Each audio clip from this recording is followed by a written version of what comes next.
Hi, I'm Jenna Laine, your Bucs insider for SportsTalkFlorida.com. The NFL Draft is less than a month away, and the Bucs have been busy bringing in prospects throughout the last few weeks, including some quarterbacks. This past week, they brought in Jimmy Garoppolo out of Eastern Illinois, along with Teddy Bridgewater from Louisville, and Texas A&M's Johnny Manziel. And this coming week, they'll be bringing in Derek Carr out of Fresno State. So I thought it would be fitting today to talk about those guys and see how each of them could possibly fit in to this Bucs offense. Now, while I'd argue that Johnny Manziel and Teddy Bridgewater are both worthy of the 7th overall pick, I wouldn't necessarily say the same about Derek Carr, Jimmy Garoppolo, two guys that I consider to be more second-tier quarterbacks.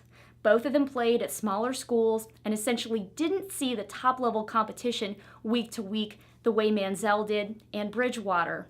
I'd also say that both of them did a number for themselves in elevating their draft stock with what they did in these all-star games leading up to the combine and their pro days.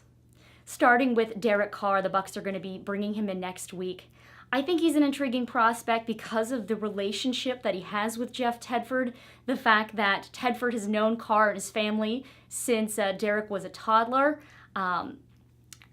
I really like what I saw from him on tape, except for the fact that when he did face the elite level competition in that USC game, he struggled quite a bit.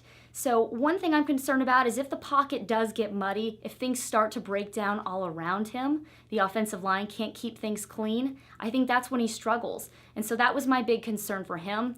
You gotta like the guy's toughness though. The fact that he elected not to throw at the combine, his pro day the night before, he's essentially in the hospital getting IV fluids, goes out there and does a pretty nice job considering. So I also really like his attitude. I think of all these quarterbacks that I mentioned, he's going to be the guy that's probably going to get along best with Josh McCown, which whether McCown is going to be the starter this year or not, I think that he's brought in essentially to be a teacher. So with that being said, I think that the two of them would probably have the best relationship out of everyone. I'd also say this. You draft a guy at the 7th overall spot.